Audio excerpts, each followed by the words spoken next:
Secret guardians, starry bright, fiery ones beyond our sight, saints of yore, Buddhas too, guiding lights to me and you.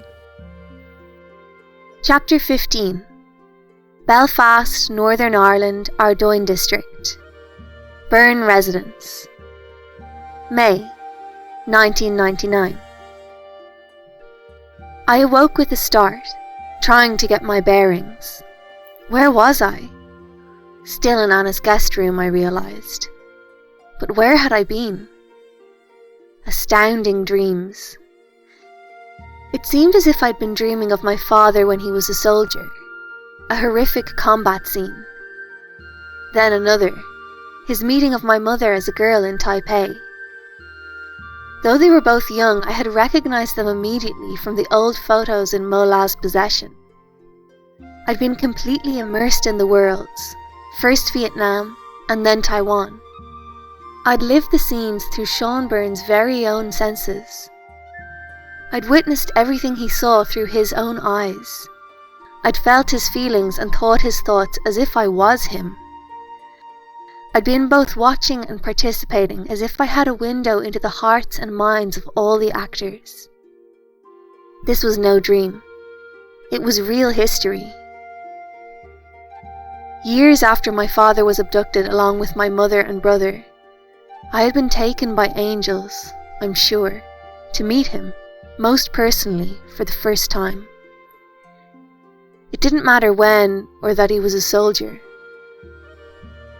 What mattered was that I had touched who he was, and part of who he still is to this day, I believe.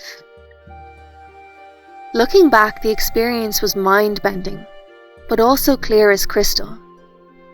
I lived the scenes through young Sean Byrne's outer senses, and also as if I was looking down omnisciently on the events.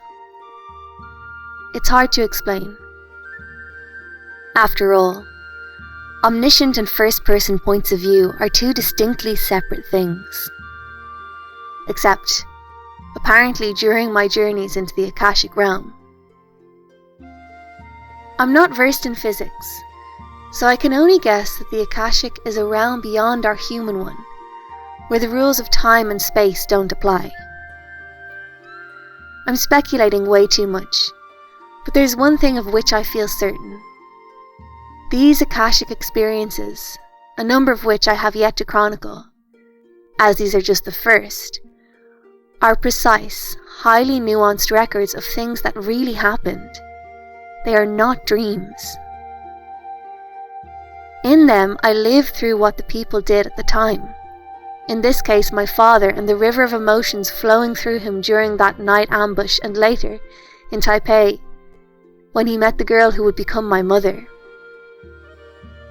During these immersions in past events, if you will, it seems as though my own emotions are held gently at bay. Of course, that doesn't mean that they stay that way as I return from these experiences. In fact, they absolutely don't. Clutching at the soft sheets, my relative calm began to seep from my tired bones. I started shaking, overcome by a mix of powerful emotions. Fear, awe, wonder, longing, loss, and hope. Yes, hope. I had met my father, and I felt more than that I somehow knew that this was the beginning of a journey leading to reunion with him. I did not yet know why I was being shown these particular scenes from his life, but then and there it dawned on me that I desperately needed to find out. The words of the temple saint came back to me. You are hereby granted access to the records of Akasha, limited to those that assist your mission. Lying there in my bed, seemingly half anchored in my body and half floating somewhere else, I realized that these records weren't just about my father. They were also in some parallel way about me. And I had to figure out the parallels, the lessons in them, for me. Over the next few days, questions gnawed at me and led to more questions. If my father was still alive, where was he, and how had he survived? If he was living somewhere, why hadn't he tried to find me? And why was he drawn to the sound of guns? He was Irish, not American. Vietnam wasn't his war. In my glimpse into his soul, he'd gone into the army with the vague hope of encountering and better understanding the hellish evil he saw in the world. Quite the naive theory. As young as I was, and having seen what I'd seen on the mild by comparison streets of Belfast, such an attitude was beyond reckless. You don't stick your head into a viper's den to study its fangs. Also, why did the saints show me this record and not another? Why a record of a scared-to-death kid not much older than me? What was the message for me in all this? Was I being warned? And if so, about what? In the days to follow, I sensed unseen forces were doing their best to help keep me balanced, as I tried to process these extraordinary memories. For days, the vivid scenes crashed over me like ocean waves. I was also remembering more every day, such as a dream of a time before my birth that I'd glimpsed while walking home from school one day. Bits and pieces of the memory would tease me from time to time, but I just couldn't grab hold of it, like a dream that fades quickly upon waking.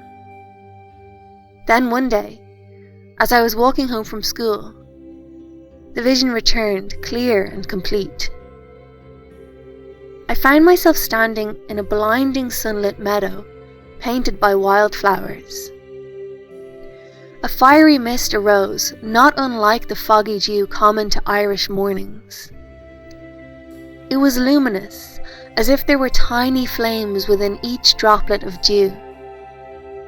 Crystallized shapes appeared out of the mist, coalescing into 7 beings, their features indefinite as seen through the shimmering mist. I realized that these were divine beings. One took on greater definition and beckoned to me. We began to walk together up a path toward a rise. I remember being enveloped within her aura, a glowing ethereal white far beyond the pale earthly equivalent. The light quickened me, as if my spiritual atoms themselves, if there are such things, were being accelerated. Yet I also felt like a little girl hand in hand with her mother. I did not ever want to leave. I clearly remember the instructions this divine being gave me. My mission in this life was to pick up and run with the dropped torch of a spiritual movement critical to the plans of heaven. A movement that had been inspired upon my mother, but had all but disappeared after she was kidnapped. I would be guided in this endeavour in God's time. I should strive to be at peace so I could better attune to the saints' promptings when they came, and takers would seek to destroy me and my mission. In this vision, the being asked, "Will you take up this mantle of your free will?" With fervour I vowed I would, before 7 saints, as heaven is my witness. The clarity of this map of my life astounded me. It was as if I already knew it by heart, word for word, as if it had been engraved upon my soul for lifetimes. Later, thinking it might hold a clue to the fiery mist I'd been shown, I looked up the story of Moses and the burning bush. I read and reread the verse from the Old Testament's book of Exodus. "And the angel of the Lord appeared unto him in a flame of fire out of the midst of a bush, and he looked, and behold, the bush burned with fire, and the bush was not consumed." I had also seen a fire that had not been consumed. Was it the same fire that Moses had seen? a daring question, perhaps even prideful to ask. Nevertheless, I wondered on it for days. In the days following my first Akashic encounter with my father, and briefly my mother, I endeavoured to keep my peace, moment by moment and day by day. But it wasn't easy. Daily I would struggle to slow my racing thoughts and calm my heart's longings. More often than not, I didn't do well with either. When I was alone, which was often, visions of young Sean Byrne lying in wait for an enemy he prayed he wouldn't have to face would flash before my mind's eye. And again, I would be thrust into his world, that long ago night, and I would reel anew with the thought that he could still be out there. And my mind would take off running again, wondering where. During my growing up years, I had never given up hope. But as the years passed, that hope had faded to almost nothing.